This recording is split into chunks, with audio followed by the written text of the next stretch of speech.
अस्सलाम वालेकुम दोस्तों, क्या हाल चाल है, कैसे हैं आप सब। उम्मीद करता हूं मेरे तमाम दोस्त भाई बखैर और आफियत होंगे और मज़े में होंगे। Welcome back to another video. आज की वीडियो काफ़ी इंटरेस्टिंग होने वाली है क्योंकि आज की वीडियो में हम होंडा इनबॉक्स से एक ट्रबल कोड को डिस्कस करेंगे जो कि काफ़ी इंटरेस्टिंग है। तो सबसे पहले चलते हैं, गाड़ी को स्कैन करते हैं और स्कैन करके चेक करते हैं कि हमारे पास गाड़ी के ऊपर कौन सा ट्रबल कोड आ रहा है। गाड़ी जिस वक्त हमारे पास आई उस टाइम पे चेक इंजन लाइट तो नहीं आ रही थी, लेकिन गाड़ी के ऑनर का कहना यह था कि 2 दिन पहले वो गाड़ी को ड्राइव कर रहे थे और उस टाइम पे उनको चेक इंजन लाइट देखने को मिली और 2 दिन से वो बिल्कुल स्टेबल थी। लेकिन जब वो हमारे पास आए तो उस टाइम पे चेक इंजन लाइट नहीं आ रही थी। तो चलते हैं, गाड़ी को स्कैन करते हैं और देखते हैं कि हमारे पास कौन सा ट्रबल कोड आ रहा है। इंजन लाइट भले ही ना आ रही हो, लेकिन हमारे पास हिस्ट्री में ट्रबल कोड मौजूद होगा जो कि हमें ये बताएगा कि एरर किस चीज़ से रिलेटेड था।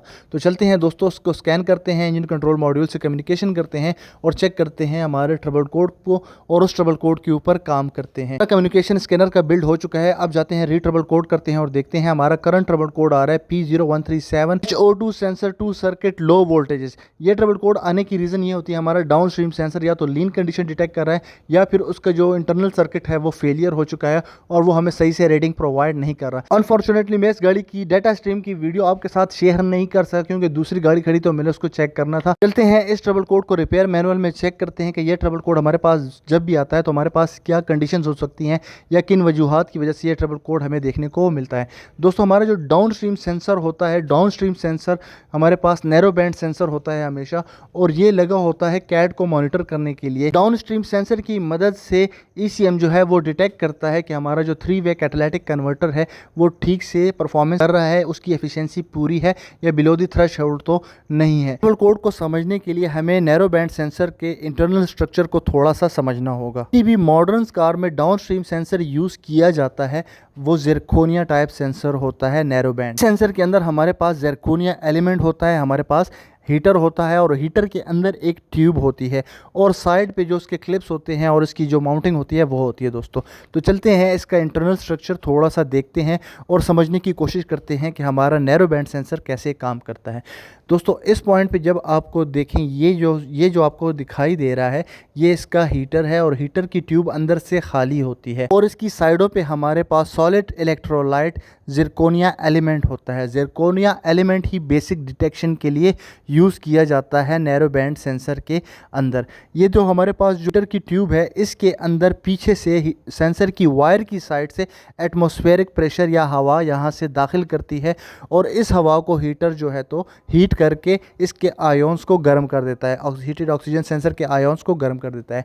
ये एक इसकी कलरफुल पिक्चर है जिसमें आपको नैरो बैंड सेंसर के अंदर का इंटरनल स्ट्रक्चर बताया जा रहा है। तो ग्रीन नज़र आ रहा है, ये जिरकोनिया डाइऑक्साइड एलिमेंट है और इसके बीच में सेंटर में जो है ये है हमारे पास हीटर की ट्यूब और इस ट्यूब के अंदर पीछे से वायर की साइड से अंदर एयर आती है और इस एयर को हीटर गर्म करता है। जब एटमॉस्फेरिक प्रेशर को हीट किया जाता है तो उसके अंदर मौजूद ऑक्सीजन के आयोन्स जो हैं वो जिस साइड पे ऑक्सीजन कम होता है, क्योंकि वो तो एग्जॉस्ट के अंदर लगा होता है, एग्जॉस्ट गैस के अंदर क्योंकि ऑक्सीजन कम होता है तो ये ऑक्सीजन के आयोन्स जो हैं वो यहाँ पे जिरकोनिया एलिमेंट से बाहर एग्जॉस्ट की तरफ जो है तो ट्रैवल करते हैं और उस टाइम पे जो जिरकोनिया एलिमेंट है वहाँ पे कुछ वोल्टेजेस जनरेट होते हैं और ये वोल्टेजेस 0 से लेके 1 वोल्ट तक जाते हैं। ज़्यादा ऑक्सीजन के आयोन्स एग्जॉस्ट की तरफ जाते हैं, इट्स मीन कि हमारे एग्जॉस्ट के अंदर ऑक्सीजन की लिमिट कम है जिसकी वजह से ज़्यादा वोल्टेजेस जनरेट होते हैं, 1 वोल्ट जनरेट होता है। जब भी एग्जॉस्ट के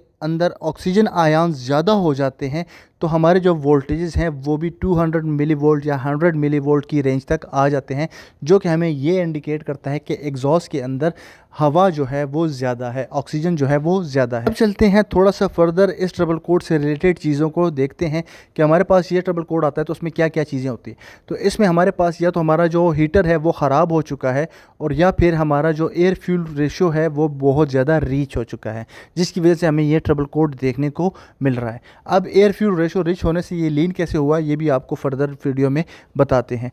और दोस्तों, हमारे पास जो हीटर है ये हो सकता है हमारे पास एयर फ्यूल रेशो सेंसर हो सकता है, सेंसर 1 भी हो सकता है, और हमारा या फ्यूल सिस्टम है वो टू लीन है या टू रिच है, या फिर हमारा जो EGR वाल्व असेंबली है वो स्टक टू ओपन है। एग्जॉस्ट सेंसर के हीटर को ECM मॉनिटर भी करता है और पल्स विद मॉड्यूलेटेड सिग्नल से उसको कंट्रोल भी करता है। इस गाड़ी की जब मैंने डेटा स्ट्रीम चेक की थी तो उस टाइम पे इस गाड़ी की डेटा स्ट्रीम शॉर्ट ट्रिम हमारे पास -3 आ रही थी और लॉन्ग ट्रिम हमारे पास -20 आ रही थी, जो कि फ्यूल सिस्टम हमारा काफ़ी रिच था। और जो हमारा जो डाउन स्ट्रीम सेंसर है उसके 100 मिली वोल्ट आ रहे थे आइडल पोजीशन पे। और जब गाड़ी को मैं एक्सीलरेशन दे के क्रूज RPM के ऊपर चेक कर रहा था तो उस टाइम पे हमारा जो डाउन स्ट्रीम सेंसर है वो हमें रीडिंग प्रोवाइड कर रहा था। हमारा जो फ्यूल सिस्टम था वो काफ़ी रीच था, 20% रीच था, 23%।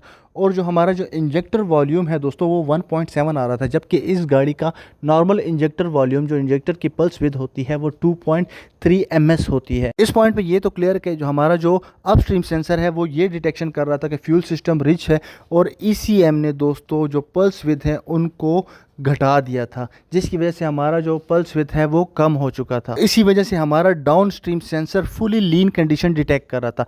दोस्तों हमारा जो वाइड बैंड सेंसर होता है वो +- 30% लीन एंड रिच देख सकता है, जबकि हमारा नैरो बैंड सेंसर जो होता है वो +- 12% लीन एंड रिच देख सकता है। हमारा डाउन स्ट्रीम सेंसर के लिए जो कंडीशन क्रिएट हो गई थी वो फुली लीन की कंडीशन थी, उसके रेंज से आउट ऑफ रेंज हो चुकी थी, जिसकी वजह से वो लो वोल्टेज का ट्रबल कोड डिटेक्ट कर रहा था। जैसा कि हमारा वाइड बैंड सेंसर हमें रीच कंडीशन बता रहा था तो हमने इसको चेक किया, इसका फ्यूल पंप का प्रेशर भी चेक किया, और इसका जो थ्रॉटल था दोस्तों वो गंदा था, और थ्रॉटल के गंदा होने की वजह से एयर जो थी वो कम, फ्यूल सिस्टम अपर स्ट्रीम सेंसर के लिए रीच हो चुका था। जब वो उसको कंप्यूटर ने कंट्रोल किया, ECM ने कंट्रोल किया दोस्तों, तो वो डाउन स्ट्रीम सेंसर के लिए lean condition, out of range condition create हो चुकी थी। इसका जो थ्रॉटल है वो हमने साफ कर दिया और आपके साथ इसकी डाटा स्ट्रीम जो है वो शेयर कर दी जाती है कि हमारे पास डाटा स्ट्रीम में अब हमारा डाउन स्ट्रीम सेंसर क्या वैल्यूज़ प्रोवाइड कर रहा है, एंड हमारा जो वाइड बैंड सेंसर है वो अपनी स्टोकियोमेट्रिक रेशो के ऊपर आ चुका है। तो चलते हैं डाटा स्ट्रीम की तरफ, और डाटा स्ट्रीम में